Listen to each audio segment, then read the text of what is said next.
entrevistas que ella hizo a una sujeto trans, a una deportista, y donde ella le habla, en esas entrevistas que eran en ese momento, le hacía un reportaje en relación, psicoanalítico era, porque era en la perspectiva de sus transformaciones en el plano del amor, del deseo y del goce, desde la niñez hasta su vida adulta, que en ese tiempo creo que tenía 20 y pico de años. Bueno, después nos recordará bien Gabriela.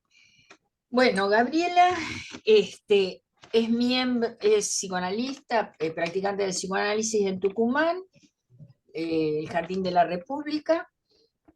Es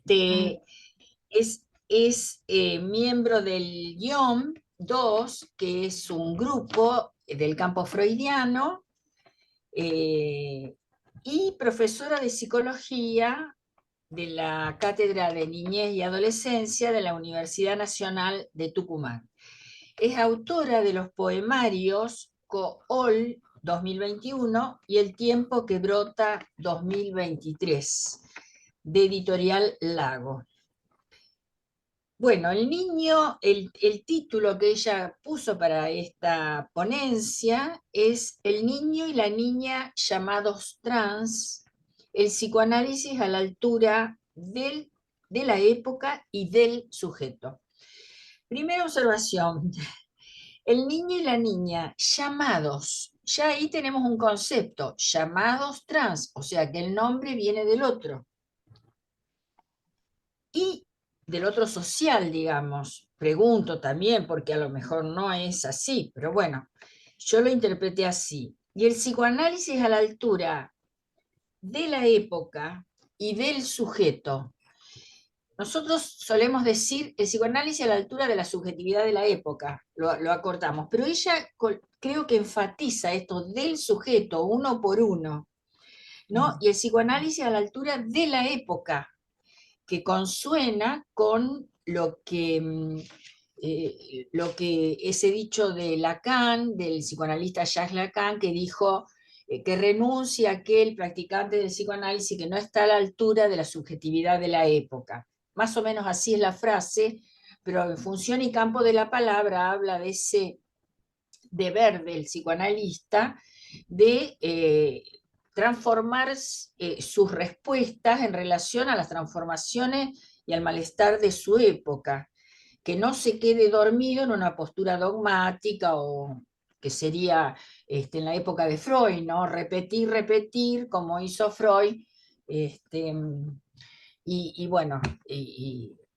digamos que cada caso ahora tiene otras cuestiones, ya no lo decimos, ¿no es cierto? Los adolescentes mismos están en una época tal vez más difícil que antes, porque tienen más imperativos de goce, ¿no? De transfórmate como quieras, donde quieras, hay muchas ofertas, ¿no? Y las identificaciones están, las identificaciones infantiles, simbólicas, imaginarias, están muy resquebrajadas, ¿no es cierto? De golpe, uno lo nota, la rebeldía del adolescente antes era hacia la autoridad, ahora no es una rebeldía, se identifica imaginariamente, a lo mejor, bueno, ha pasado con estas votaciones, si uno lee, ¿no? Que los jóvenes masivamente,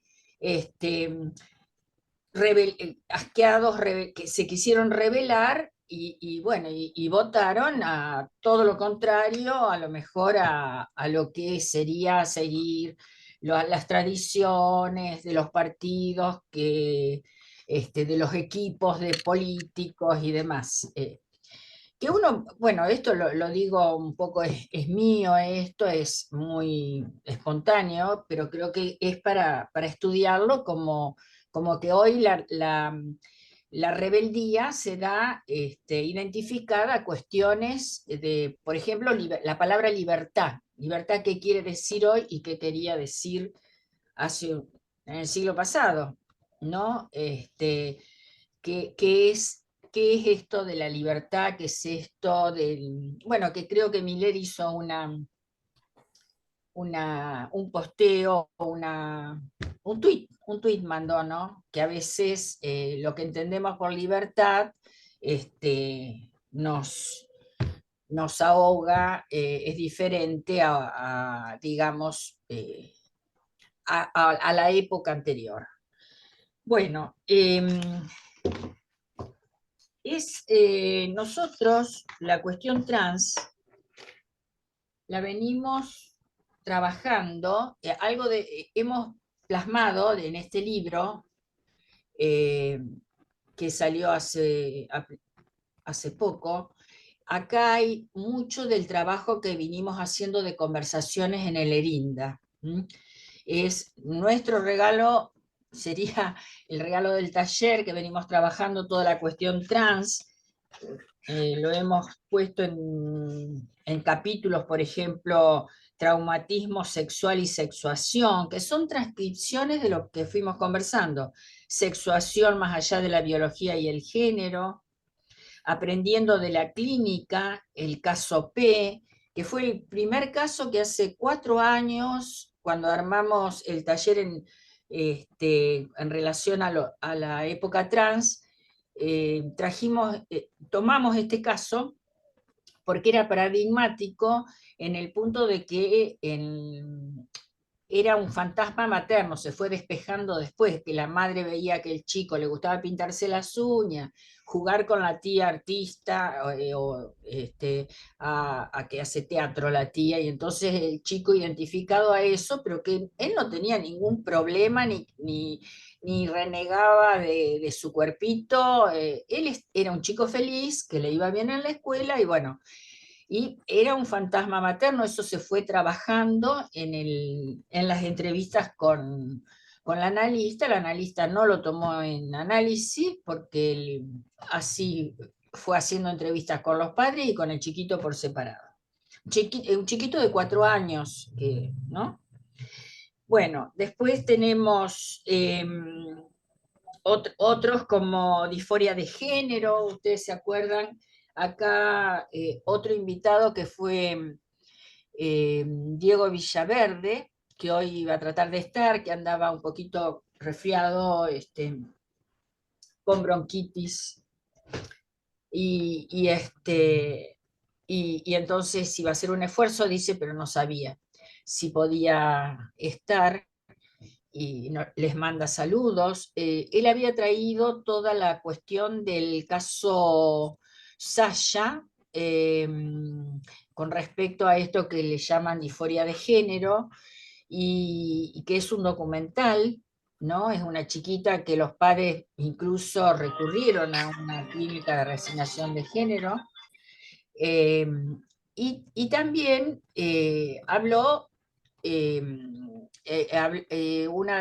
Irene, creo que fue con María Virginia Gerevini, que hablaron del caso de Luana, ¿no? Del caso Luana, que también eh, a través del libro que escribió su mamá, del caso Luana, y que bueno, finalmente ese caso fue famoso porque gracias a que la madre hizo toda una movida, permitieron que la nena se cambie el nombre en el documento de identidad.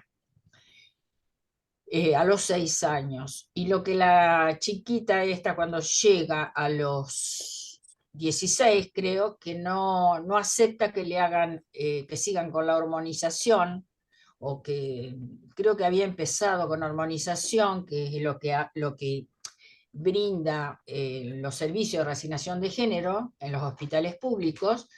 Y bueno, por supuesto fue llevada por la madre, y ella ahí dice, no quiero eso por las consecuencias de enfermedades que trae, las consecuencias que trae esta cuestión de detener la hormonización, y tampoco quería la emasculación, que es algo que ofrece la ciencia hoy día.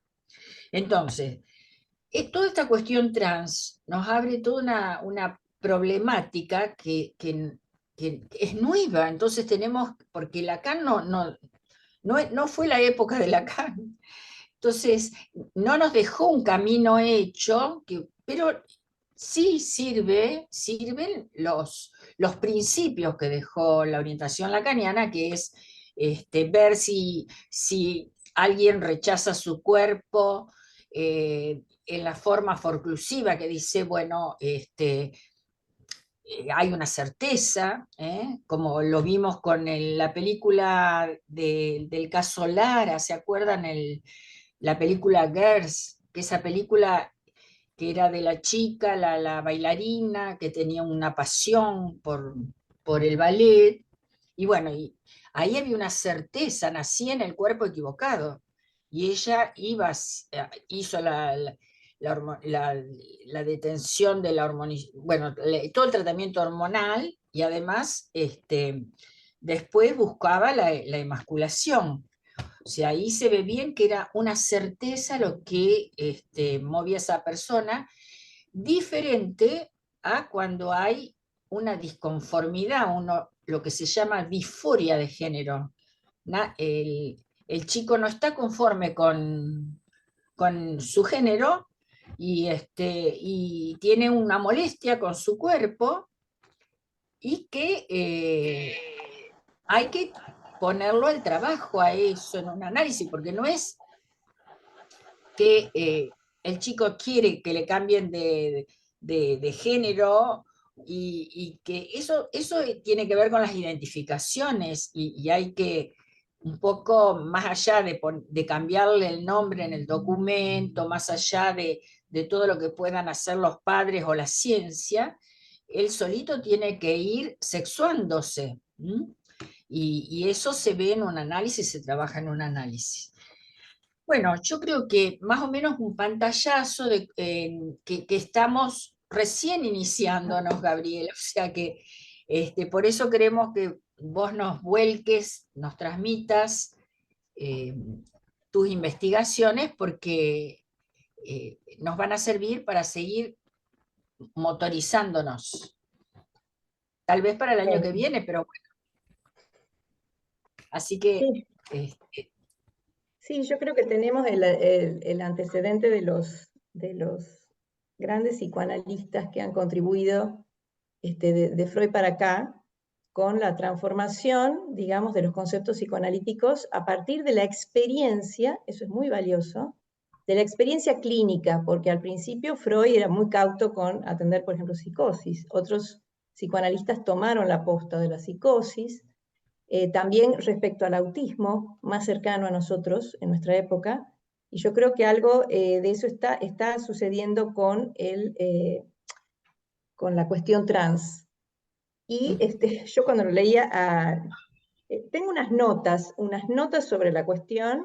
Para mí es una especie de mapa, de mapa que me he construido a partir de recibir en mi clínica, trabajar un tiempo, unos meses con una niña que se define a sí misma como trans. Ya lo voy a comentar al caso. Entonces quería transmitirle estas notas, este mapa un poco de ruta, de algunas pinceladas que me parece que pueden ser, que valen la pena, ¿no? Y decía que cuando lo leía, por ejemplo, a Eric Laurent, que es muy meticuloso y muy serio en sus investigaciones, en la puesta al día del estado de la cuestión y de lo que sucede en lo social, decía, ya se viene el libro de Eric Laurent, la batalla en vez de la batalla del autismo, la batalla de lo trans, ¿no? Porque también esto que decíamos, ¿no? El sostener en el tiempo, así como el trans tiene que sostener en el tiempo, esto lo dicen los médicos, por ejemplo, del Durán, tiene que ser una autopercepción no caprichosa, sino sostenida, seria, convencida, y eso requiere tiempo. Entonces, a mí la cuestión del tiempo me importa mucho, entonces, y pienso que al psicoanálisis también, y que muchos de los analistas terminan diciendo, bueno, pero el tiempo de comprender hoy está como apelmazado, como compactado, como en muchas dimensiones de la vida, como que no tenemos tiempo de comprender, ¿no? Instante de ver, tiempo de comprender y momento de concluir, que Lacan lo puso en serie, no es la misma temporalidad, cada uno son necesarios, bueno, como si estuviera todo compactado el tiempo de comprender, ¿no? Que contribuye a la construcción de la propia subjetividad y el posicionamiento del sujeto respecto del otro. Entonces, diría que en esto hay una coincidencia de los analistas que han estudiado esta cuestión, o que van escribiendo o reflexionando. Éric Laurent, por ejemplo, se plantea en la pregunta del niño trans, me gusta mucho el título que él le pone, la pregunta del niño trans, porque es como que no hubiera lugar para la pregunta. Y para nosotros la pregunta es paradigmática del sujeto, de la presencia de un sujeto. Cuando hay pregunta, alguna pregunta, hay un sujeto, entonces tendemos a propiciarla la pregunta, ¿no? En nuestra acción analítica. Él dice que en la pregunta del niño trans hace un recorrido actualizado, como les decía, con referencias a cómo está la cosa en distintos lugares del mundo, poniendo en evidencia, por ejemplo, la multiplicación de casos, el 400% de casos en los últimos 5 años. También Miller hace referencia a la duplicación de casos, cuando le da esa conferencia en el 2021, y dice la tasa de crecimiento de los franceses en general, digamos, de todos los sexos, de todos los géneros, dice nos llevaría 173 años, hace esa cuenta, dice poder duplicarnos como población. Sin embargo, la población trans se ha cuadruplicado según cuenta Éric Laurent en los últimos 5 años, recoge estos datos. Acá en Argentina, por ejemplo, Silvia Tendlers, en un artículo también del 2021, dice, no hay estadísticas sobre, pero bueno, yo buscando, encontré de este año un artículo de La Nación que recoge datos del RENAPER, que es el organismo argentino. RENAPER es una sigla donde nos hacen nos hacen el DNI, nos hacen los documentos de identidad, las cuestiones legales. No sé si fue a partir del censo, pero la cuestión es que hay datos. ¿Y qué arrojan estos datos como de interés para nosotros?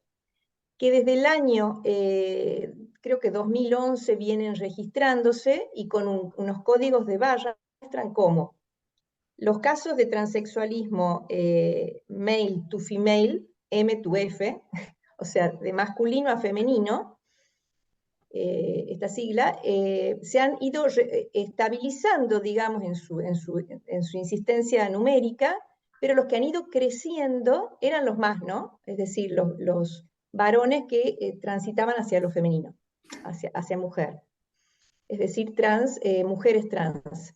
Y ha ido creciendo, y a partir del lado femenino, es decir, sí, RENAPER, exactamente. Del lado de las mujeres, podríamos pensar de las niñas, ha crecido y desde el año 2019 se ha invertido. O sea, ya son mayoría las niñas que quieren ser varones. Y Freud lo diría así, pero las niñas empiezan siendo varoncitos, ¿qué problema hay? ¿No? La niña es un varoncito, ¿se acuerdan alguno de sus primeros textos de Freud? Dice, la niña se comporta como un varoncito. Sí. Y en la clínica lo escuchamos, en la clínica de pacientes mujeres, dice, bueno, yo cuando era niña era un chango más, digamos, ¿no? Mira, Me tocaba perdón, al parque, jugar a la pelota, ¿no? ¿puedo contar una anécdota reciente? Ujú. Yo como abuela quise agradar a mi nieta con una valijita con los jueguitos de té. Hizo un gesto tan como diciendo, ¿qué atrás te quedaste, abuela? Claro, es la amante de los deportes, es muy compañera de los varones, o sea que cambió todo ahora. Mm. Es, es una Cambió, época de y en algunas transformación. cosas, la reflexión que Sí, traigo con esto de Freud es que posicionalmente, estructuralmente, si tomamos el camino de la feminidad, al claro. principio la diferencia no está tan marcada, aunque Freud va a hacer una vueltita sobre eso y va a decir, bueno, la niña sí advierte más la diferencia que el niño. Este es un dato importante de Freud, ¿no? En el año 25 dice, la niña sí es más sensible a la diferencia que el niño más negador, bueno, para trabajar eso, pero lo que quería decirles es este dato de que se ha invertido la proporción y ahora son más las niñas que quieren ser varones, ¿no?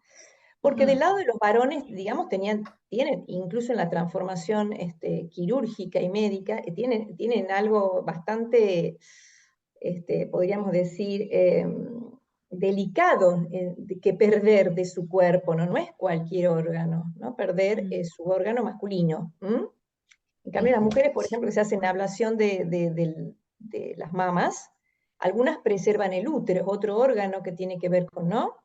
Es las mamas la que están en cuestión. Entonces, esto creo que clínicamente nos importa. ¿Por qué las niñas querrían más? ¿Qué ha cambiado? No hay una mutación genética en la condición humana.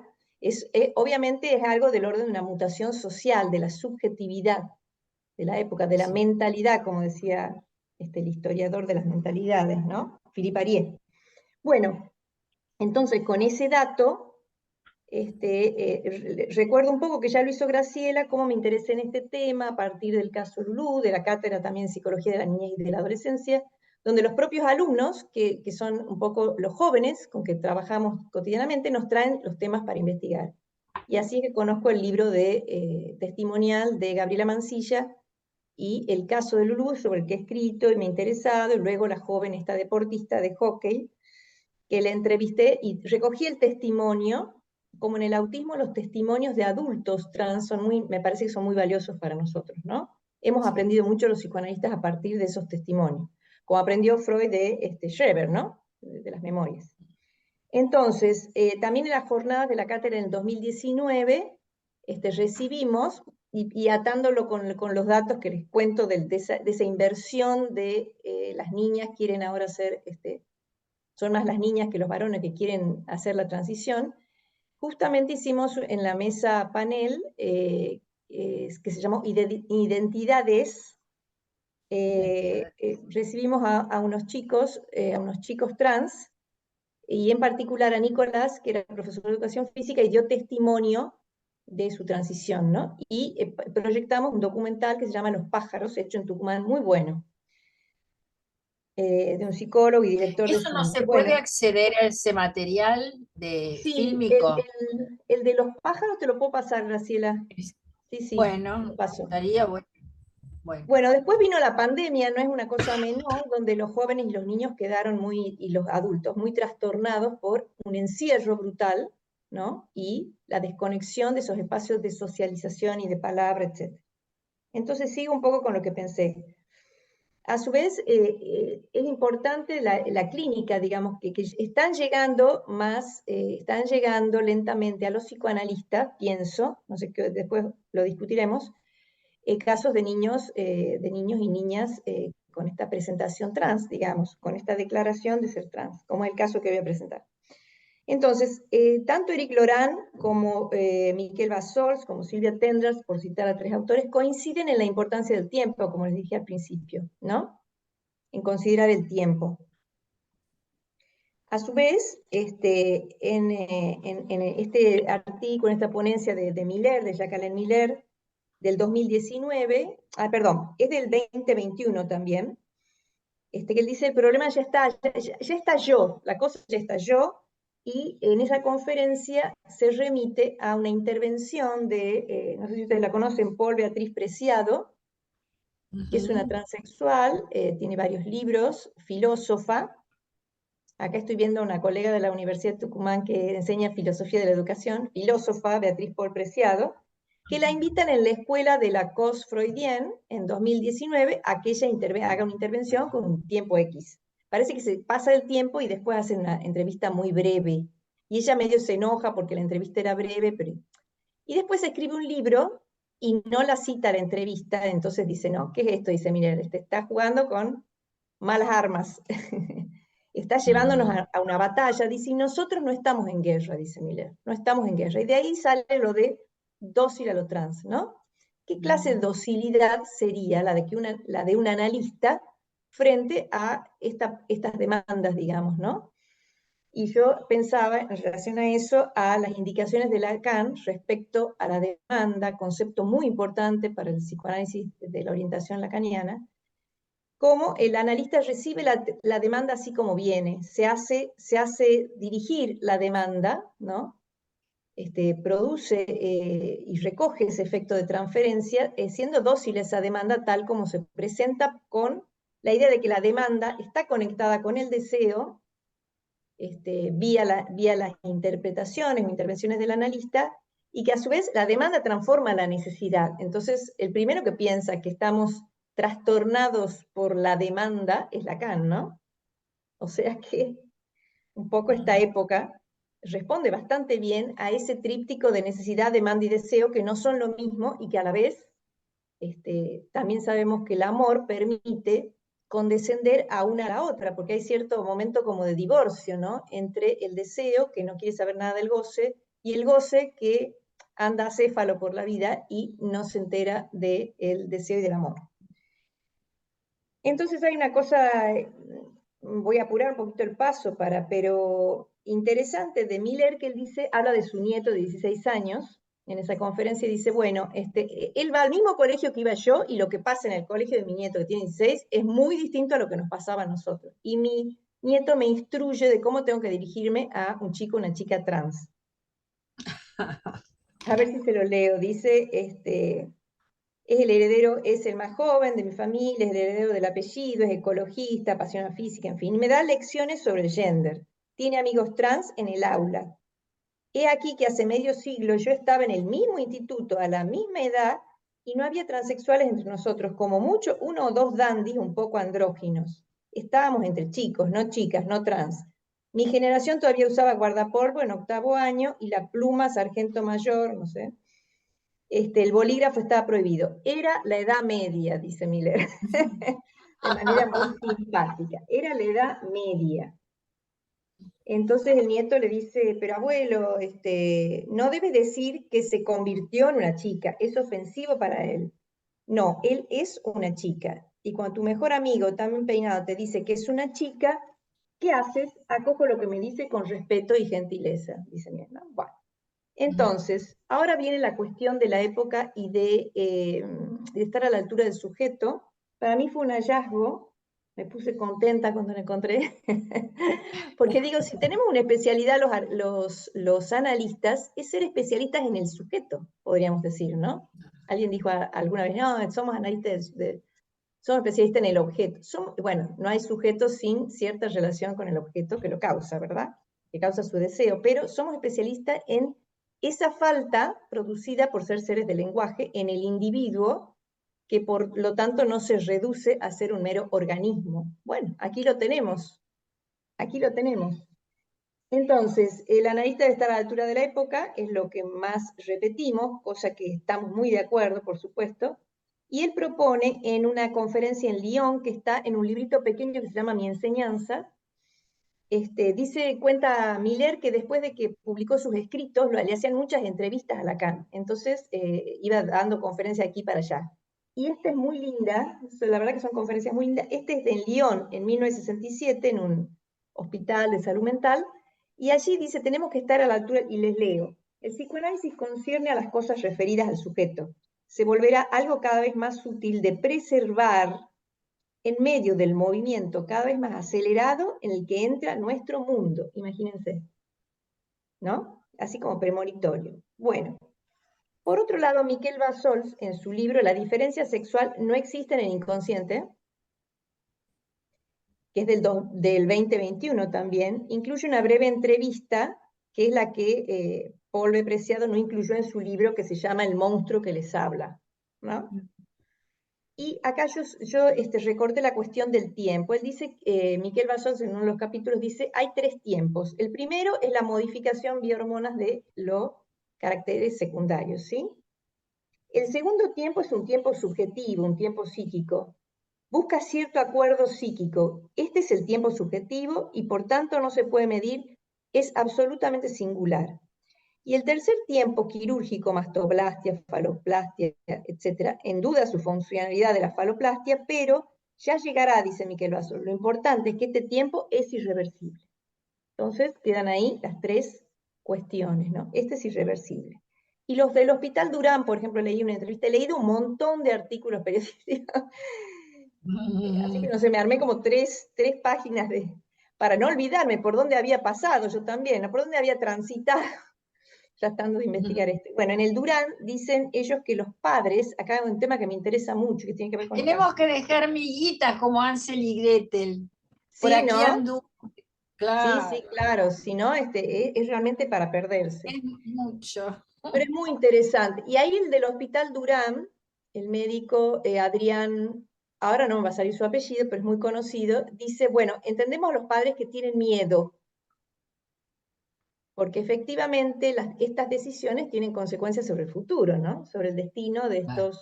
de estos niñas y niños adolescentes. También, no solo niñas y niños, sino adolescentes. Entonces, ahora viene una cuestión bastante picante a nivel de, de polémica y de consecuencias en el mundo científico. Esto lo trae Eric Loram.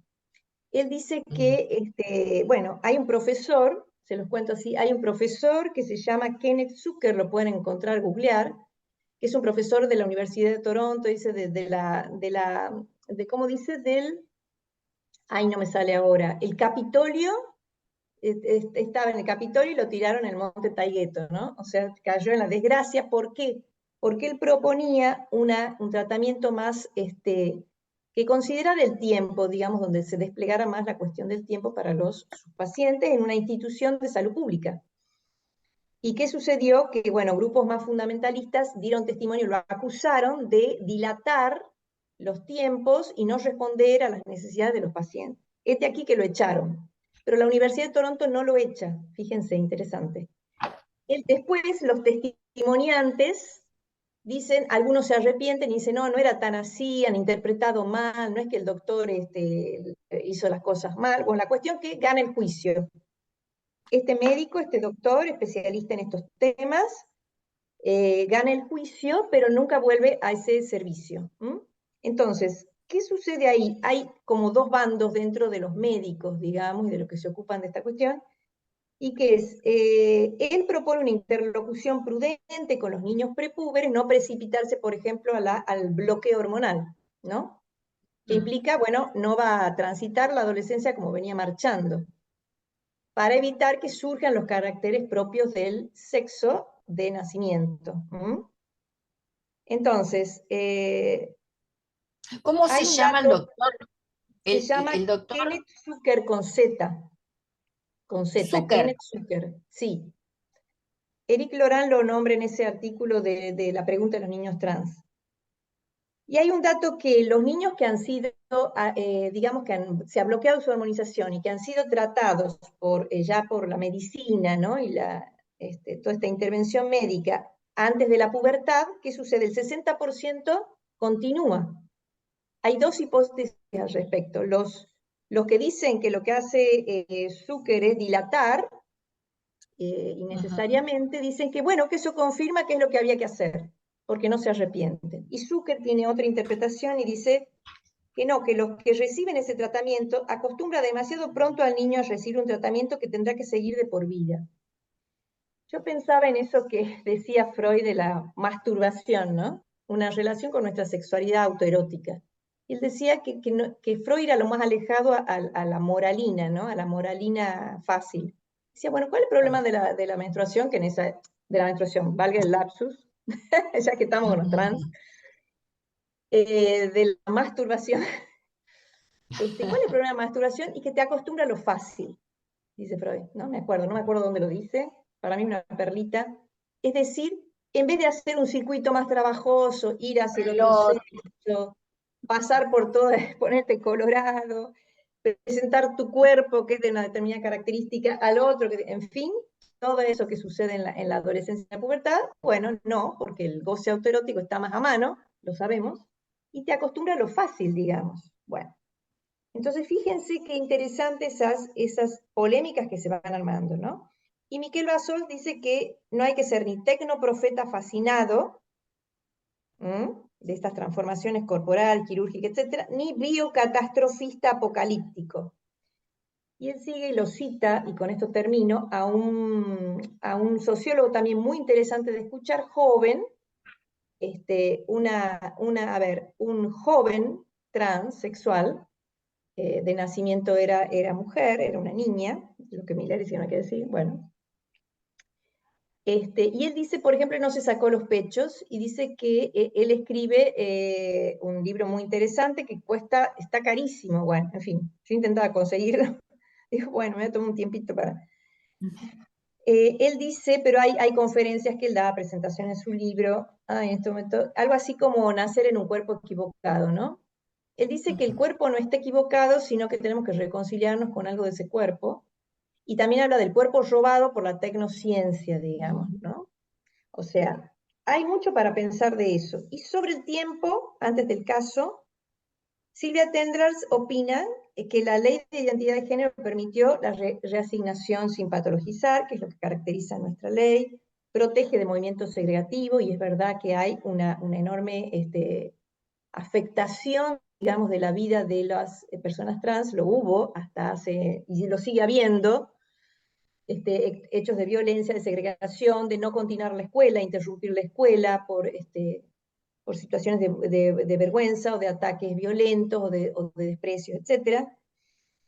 Pero dice ella, la percusión y también el hecho de que sea una cuestión de salud pública, la hormonización, que no lo hagan en cualquier tugurio, digamos, de mala muerte, que les cueste la vida, ¿no? Esas transformaciones corporales, que todo eso está muy bien, pero la percusión rápida del yo quiero sobre el yo soy en devenir genera una voluntad que legitima una acción sobre el cuerpo a menudo demasiado precoz.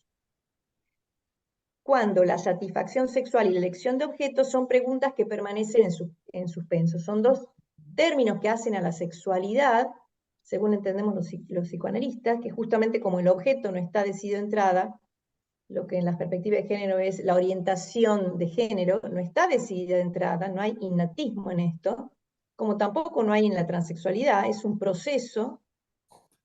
Bueno, es como que se precipita todo, en sentido químico, se precipita todo en la cuestión identificatoria y se olvida que hay unos nuevos encuentros con el propio goce, con el deseo, con el amor, con el partener sexual elegido o no, etcétera, que, bueno, quedan como en suspenso, como dice ella, ¿no? Bueno, ¿cómo voy? Me excedí mucho. Ahora vamos con Bien, con el caso. vamos, vamos. Bien, el caso no es largo, así que creo que me lleva 10 minutos leerlo. Y creo que es interesante, yo lo llamé una niña trans de la urgencia identitaria a la implicación separadora. Este caso lo escribí para el ENAPOL de ahora, y yo no sabía si lo iban a aceptar para la jornada clínica, así que digo, bueno, lo llevo a Erinda. Era antes de... Bien. Tenemos Y la después me primicia. comunican que sí, que lo han aceptado, así que bueno, hago un pequeño spoileo, pero siempre las conversaciones, por supuesto, se renuevan sobre el caso. Y creo que este tipo de casos es bueno escucharlo más de una vez porque no es fácil ubicarse acá. Y costó bastante traducir implicación separadora, se volvió loco el pobre traductor. ¿Cómo traducimos? Esas son las invenciones de los psicoanalistas cuando queremos, ¿no?, juntar. Mm, Fíjate, es una especie de oxímoron, me implico y me separo. Solo implicando me Claro. puedo separar, ¿no? Entonces, bueno, pero ahí quedó algo que creo que quedó bien. Bueno, a pedido de su hija de 12 años, unos padres llegan con la urgencia de que comienzan las clases. Les quiero preguntar algo, ¿les parece prudente que grabemos, que sigamos grabando el caso o detenemos la grabación? Porque se está grabando, ¿verdad? Sí, sí, sí. Mira, tengo entendido que la que tenías que dar el ok sos vos y igualmente esto después no, no va a ser, digamos, difundido en las redes sociales, ¿no? Claro. Hagamos Esto una queda. cosa, me parece algo así como de, ¿por qué no hacemos como hacemos un corte que salga una primera grabación de la primera parte, la detengamos acá, y, Ajá. y lancemos la grabación del caso, cosa que la grabación del caso solo quede para nosotros. ¿Les parece? Claro. Y después la discusión vos querés. Claro, que acá hagamos como un corte. Una pausa. Ah, bien, o sea, corto acá y vuelvo a grabar en la discusión del caso. Sí, o si querés, hacer una segunda grabación que sea con caso y discusión, Cortado. pero que sea para nosotros. A ver, perdón, no entiendo. Disculpa. O sea que hasta acá, Sí. listo, se termina esta grabación. Y Ah, no sé pongo si stop. stop. Ok. Y después Y se otra puede vez. lanzar una segunda grabación como segunda para que después se pueda cortar, digo yo. Sí, un Sería segundito. como que esta Bueno, parte más perfecto. teórica quede por Claro, separado del caso en sí. sí. Me parece Claro. prudente porque Un segundito, sí.